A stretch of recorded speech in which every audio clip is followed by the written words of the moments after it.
when you're thinking about you as your business and you're defining what you stand for and ultimately who you want to serve, that really helps you laser in to how you're going to design your marketing plans and where you ultimately want to show up.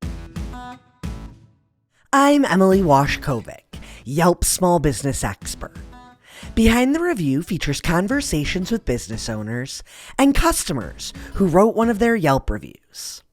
In our discussions, we talk about lessons they've learned that can be used by other businesses to improve their own reviews and their bottom line. This week, I'm bringing in an industry expert, Amy Jennette, the integrated marketing and product marketing lead at GoDaddy. A software-first company focused on enabling small businesses and entrepreneurs, GoDaddy has been one of Yelp's trusted partners since 2017.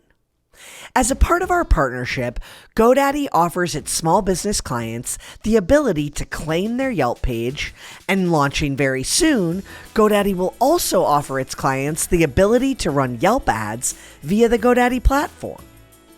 They also have a ton of great features and tools to help business owners with digital marketing.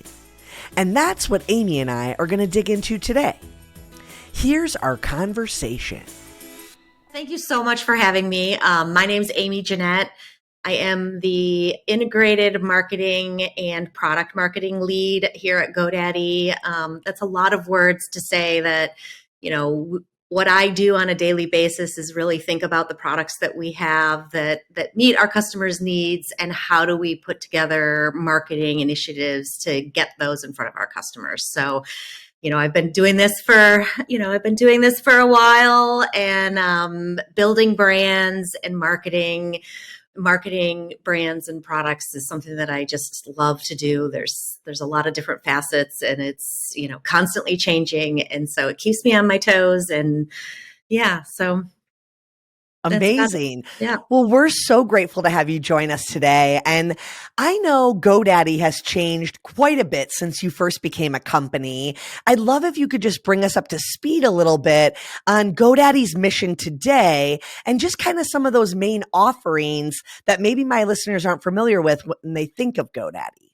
Absolutely. So one of the key things that I really love about GoDaddy is that our mission is to empower everyday entrepreneurs everywhere, in order to make opportunity more inclusive for all. And so what that means to me is, we ultimately provide the tools and the support in order to help small businesses be successful. We are known as a software company. We are very well known in the domain space.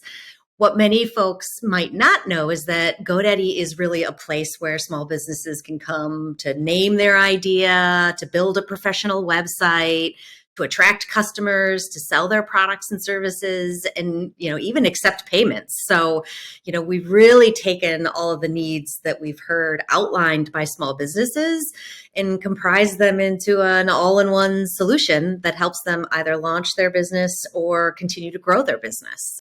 That's incredible. And, when we were preparing for this episode, we were talking a lot about that common challenge that all small business owners seem to face, which is kind of the general concept of how to market yourself. And, so many entrepreneurs are experts in their field, right? They started their business maybe to serve a need or because of some incredible offering that they provide.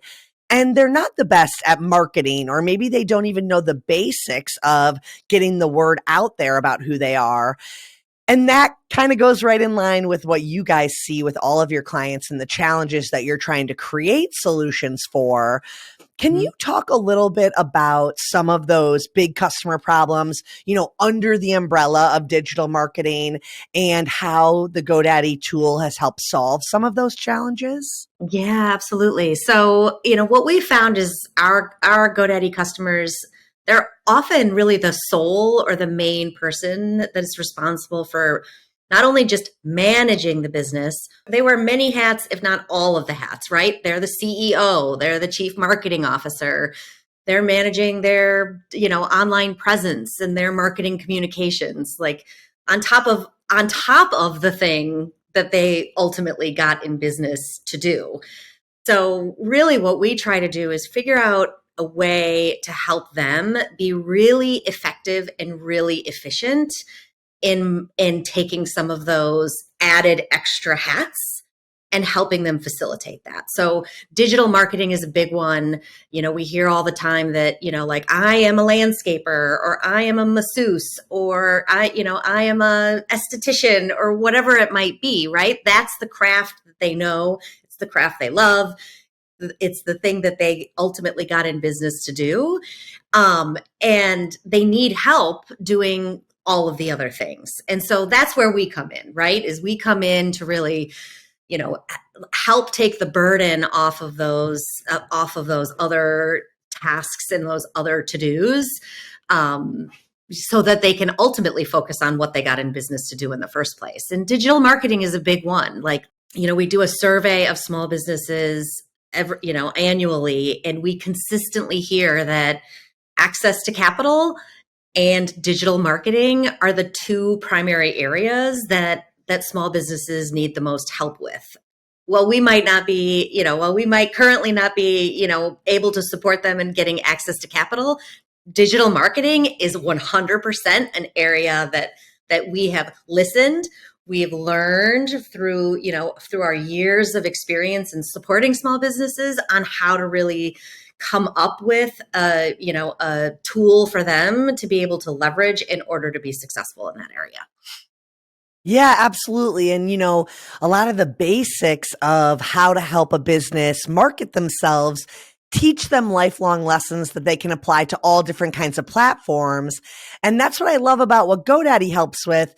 You're actually teaching them the steps of kind of building this digital marketing campaign, and you're helping them along the way, but teaching them why those things are important. So, even the visual branding element, and I know your platform helps a lot with that.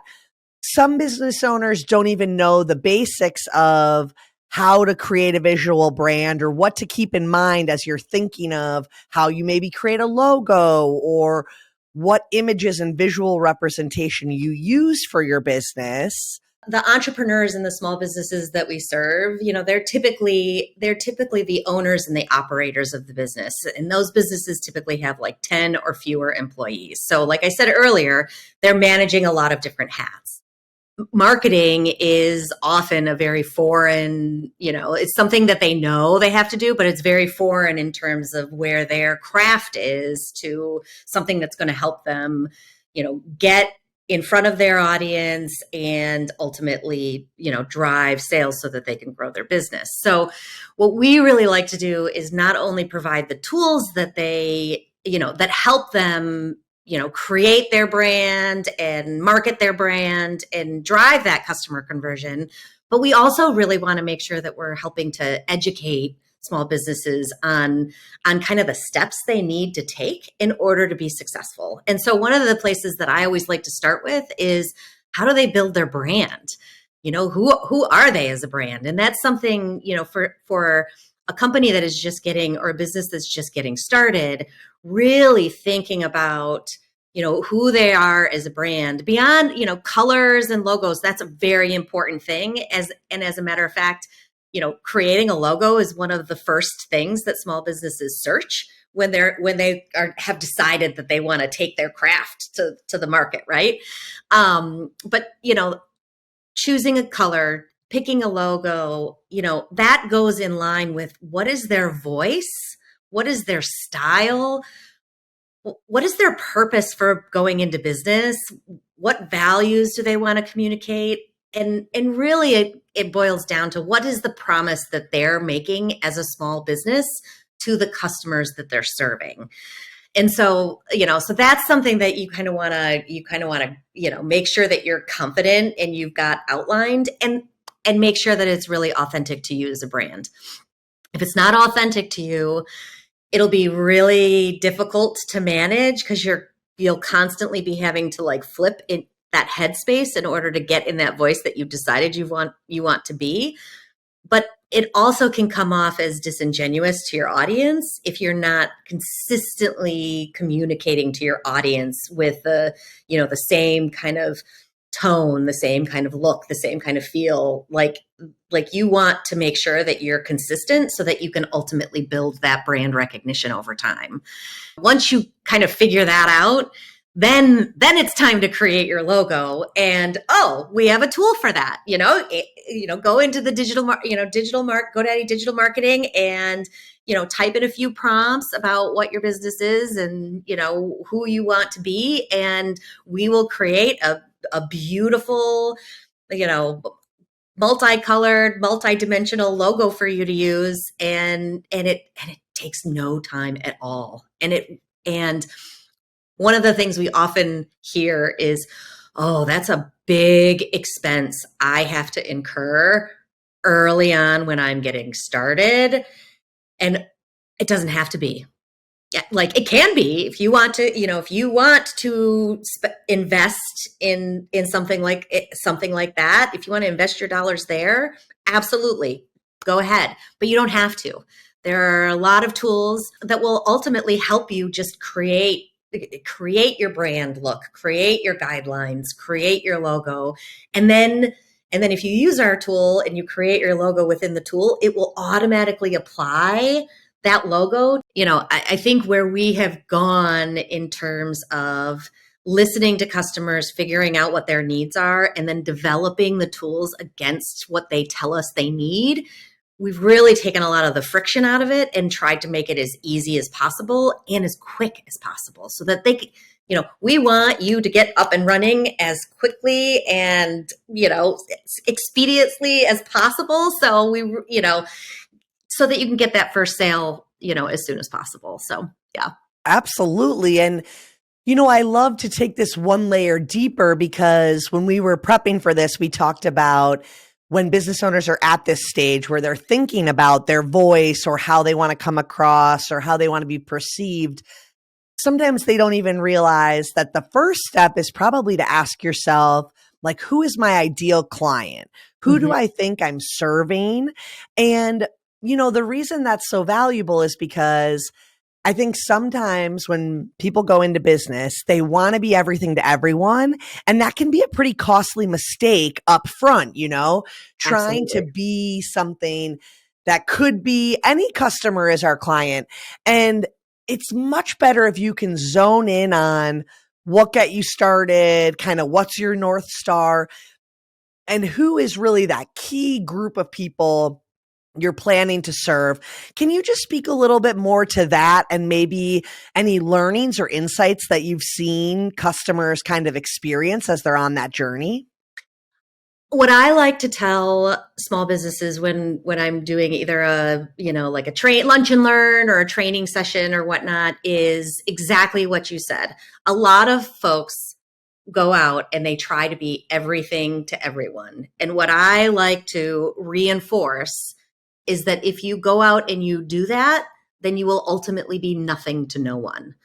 So knowing who you are and what you stand for in your core is going to help you narrow in your focus. And ultimately, when you do that, it will also help you figure out the type of marketing channels that are going to be most efficient and effective for you. So, like an example that I like to give, and actually I did this weekend, was that, I need a little bit of landscaping help, right? And so, I'm looking for somebody that has like really, really good knowledge about lots of different, plants. Cause, I went on holiday for a couple of weeks and I have some weeding that needs to be done. And I don't just want anyone, right? I want somebody that's going to recognize, what I've put a lot of time and effort into growing. And so, the first place I went was Yelp, like true story first, because I wanted to see, I wanted to see rankings. I wanted to see the business listing. I wanted to see what they were known for.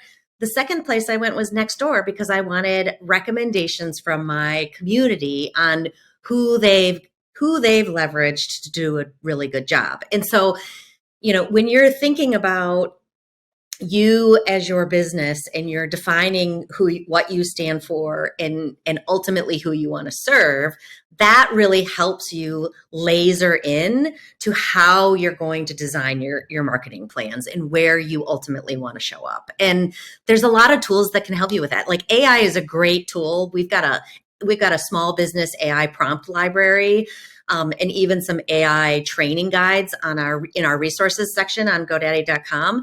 And with a few prompts, you can say, act as my chief marketing officer. This is what my brand stands for and what I'm trying to sell.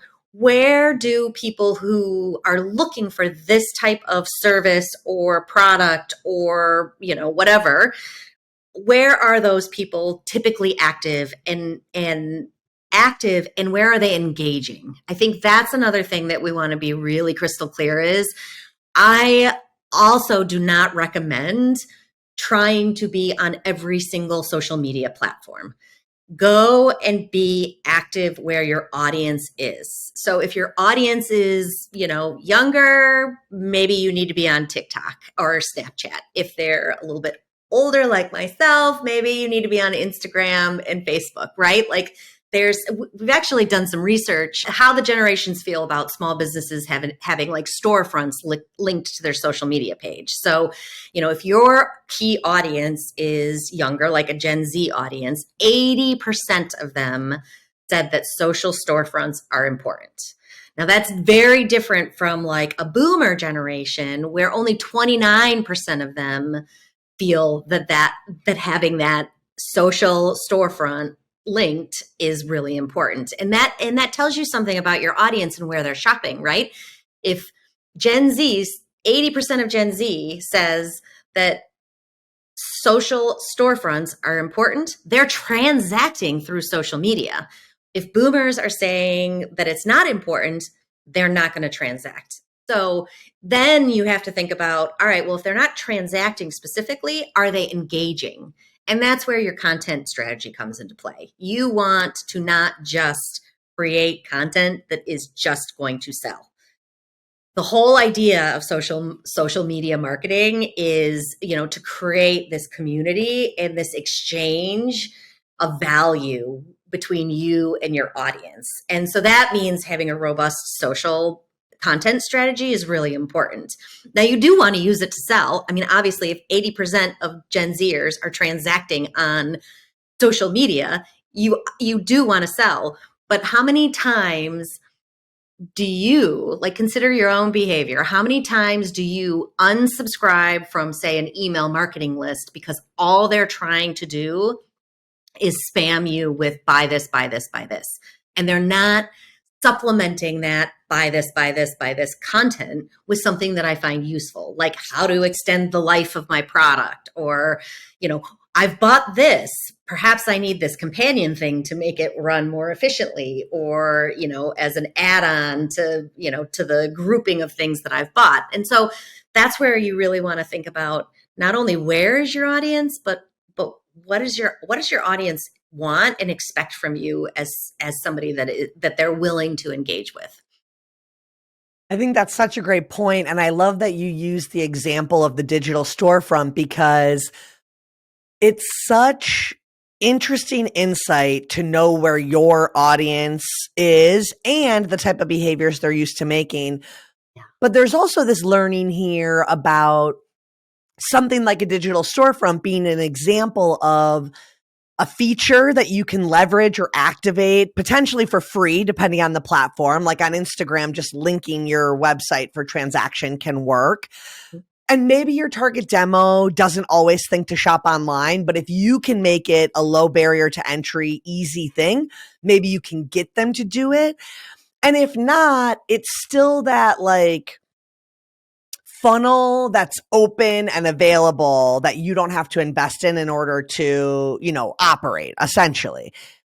But what I really like about what you said is as much as you need to be willing to sell and link to the storefront and remind people, hey, I'm here to sell a good or a service, you do need to have that balance of bolstering informative and, maybe interesting content with why your product is good for whatever Mhm. they need. When you're trying to come up with a content calendar, that's normally to alleviate this need to always be thinking of what to post next.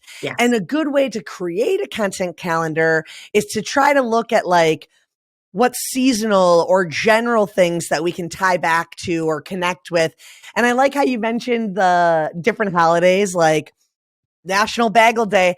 And you're right. Sometimes it's funny. Like you can see all these national celebratory holidays. We post them all the time on our site. Hmm. And sometimes they're not relevant to your business at all. And it's like, okay, maybe we don't make a tie in about that.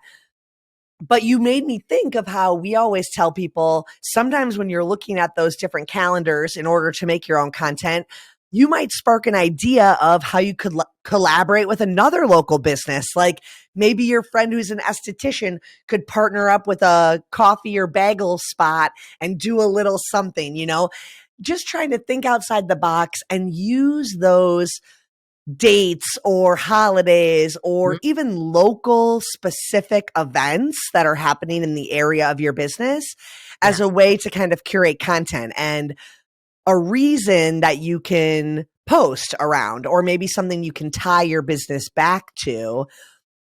GoDaddy, I feel like, has tons of customers in all different types of categories. I was Yes. wondering if maybe you can give us an example of someone that's been really successful using your platform. I always like to tell little stories of businesses on this show. So if we have a GoDaddy customer you'd like to highlight, that would be great. Yeah, absolutely. So I recently was able to chat with Katie West, and full disclosure, Katie used to work at GoDaddy, and she started this side hustle, and her side hustle took off such that she was able to quit her 9 to 5er and do this full time. But she owns a wedding venue in Austin, Texas. And she leverages GoDaddy digital marketing in order to execute her marketing calendar. And what she has, like, direct feedback back is the AI generated messaging that the tool provides is often produces better results, more engagement, more conversion, more initiation for contact than content that maybe she could come up with on her own. And I think that's a really that was an unprompted conversation, and then of course we were like, hey, can we use that for storytelling? And it's just great to hear that somebody who's in the business, right, sees the value in you know letting and leveraging tools to take some of the burden off. Because when back to what we originally started, when you are running a small business, you're wearing all of these hats. Not only does the tool make it easier and more efficient for you to get your marketing strategy out there, but oftentimes, and she in direct quote from her, the versions of the social ads or the versions of the posts perform better than if she were to create them herself. And that's huge, because that means that the tool is ultimately listening, learning, adapting, optimizing, and it ultimately helps you become more successful, or it can help you grow your business faster. It's great when you have somebody who is telling you from their specific user perception that oh no, I can actually point to a post that I did versus a post that I utilized the tool to create on my behalf, and it performed better. So that's great. Why not make it easier on yourself and leverage the tool in order to be more efficient and more effective. Absolutely. And, leveraging AI as a small business owner is a topic that we've hit on before on Behind the Review. But I think it's so interesting because you guys really have built AI into your product in a way that can help take that lift off of business owners. You've mentioned it a few times how prompting it is really important. And another big tip we always give is, leveraging as much of the information you've already created about your business. So, Mhm. your website, or if there's maybe like a favorite article that's been written about you, or anything that you have that you like the way it talks about your business or describes your business, is great stuff to feed into an AI generator to help you curate stuff. Amy, let's dig in a little bit more on SEO, or search engine optimization. I know when I help business owners learn how to fill out their Yelp page, for example, I teach them that when they fill out their specialty section or when they caption their photos, they want to incorporate keywords or phrases that will help them appear in search results. So whether that's like the descriptor of who they are, what service offerings they have, or maybe it's like an actual thing that's unique to them that they want to provide and they want to incorporate those keywords. Can you just talk a little bit about SEO, what you think business owners should know, and maybe any tips to make sure that they're getting good visibility across the web in general for the things they want to be found for? Yeah, I think digital marketing has a real big span, right? Like that is a phrase that ultimately encompasses a lot of different things, from your social media posting to your email marketing campaigns to a unified inbox that ultimately, collects and coordinates all of your messaging in one place. The other thing that I hear a lot from small businesses is, I know I'm supposed to do SEO, but I'm not exactly sure what SEO is. And the great thing about GoDaddy digital marketing is that it ultimately helps you with your SEO optimization. That's very important if you want to be found online. So our SEO tools help you optimize the titles, the descriptions, headlines, and keywords that are referenced on your site for optimal organic discoverability in search results. Take two different landscaping companies, right? A landscaping company that hasn't done a good job with their SEO, their search engine optimization. When you search for a landscaping company, that company will ultimately be on like page 2 or page 3 or page 4 or below, and ultimately they're not going to get found. They're not going to see traffic to their site. Traffic to your site equates to potential customers. So you want your SEO or your search engine optimization to be dialed in so that you show up on the page. So if I'm searching landscaping companies with heirloom garden quality, right, services, like if a landscaping company actually has their SEO dialed in, they'll be in the top, on the first page, in the top of the search results. So ultimately I will find them and I'll be more likely to engage with them. And that's really important, because it's not just about what you are putting out online, but it's ultimately about how are you going to get found by your potential audience, and how are they going to be able to, when they're looking for your services or your product or what have you, like, you want to be front and center when they're doing those searches. Totally. And I think something that's really important there is understanding that you can learn a little bit about how people search by doing those searches yourself.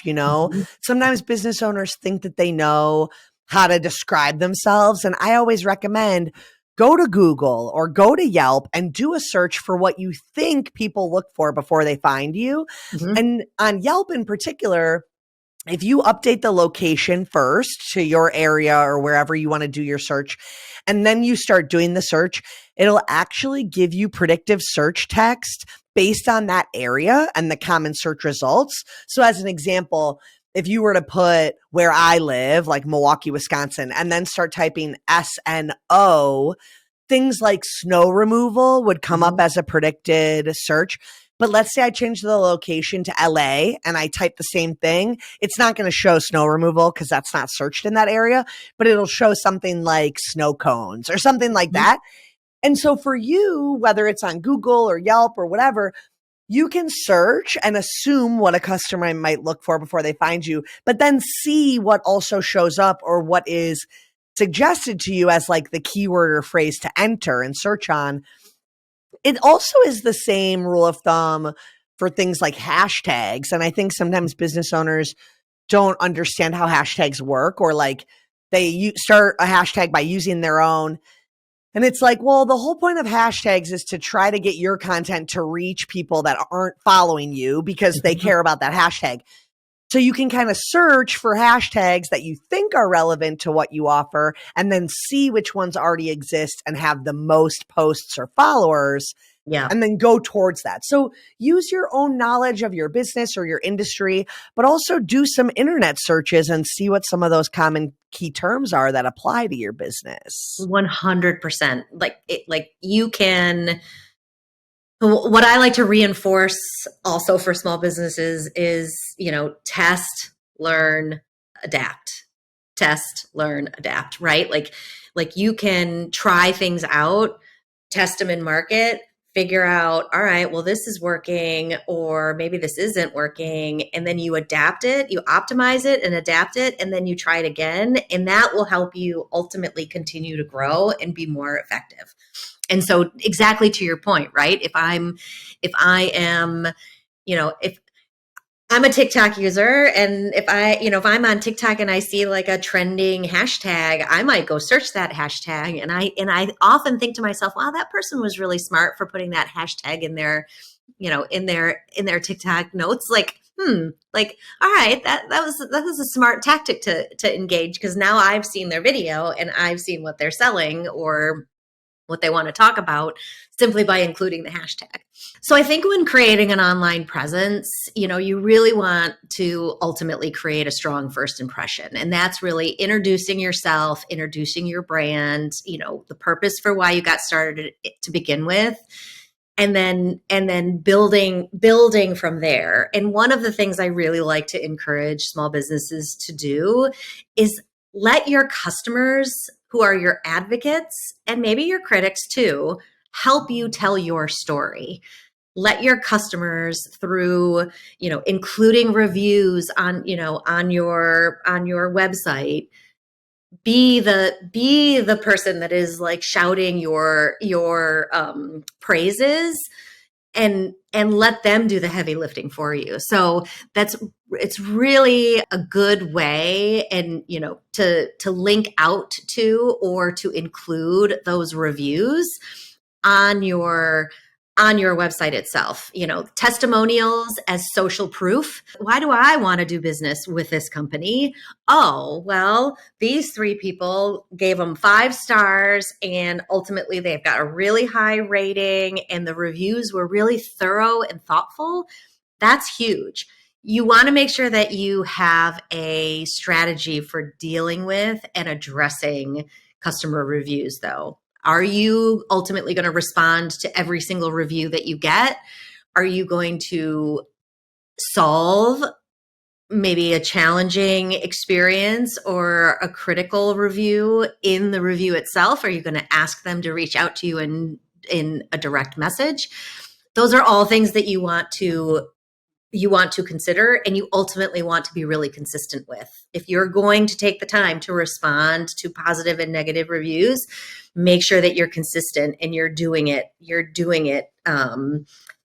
no matter when, right? Like, so schedule time in your diary. Like maybe if you're doing your social media calendar once a week, schedule time to respond to those reviews at the same time, so that you're constantly communicating and you're getting that feedback. And if you get a negative review from someone, or a negative, some negative feedback, make sure you follow up, and make sure you tell and signal to your other customers who may be reading these what you've done to either improve the product, or respond, instead of taking 72 hours to respond to a request for a quote, you're now doing it within 24 hours, right?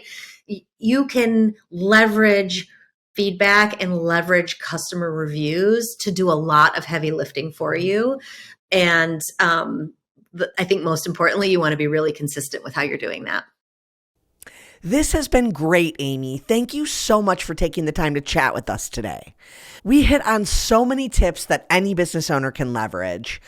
And I also want to make sure we point listeners who aren't familiar with some of those GoDaddy tools to the best place to check them out.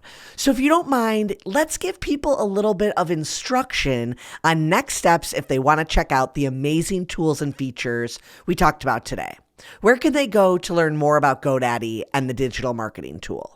Absolutely. I was so awesome. I absolutely love spending my time talking about and helping small businesses be successful. I am a true believer, not just because I work for the company, but because I have friends that are using this, that GoDaddy digital marketing is really going to help you with effectively and efficiently tackling your digital marketing strategy. Where you can go is GoDaddy.com. We have a whole section there on marketing, and you can sign up for the digital marketing tool there. And really, I think the last little thing that I'd love to leave you with is, we talk a lot about strategies, about what to do, about where to do it, and how to engage. At the beginning, I talked about, knowing who you are as a business owner, knowing what your values are, and knowing what your promise is to your customer. That's all very personal to you.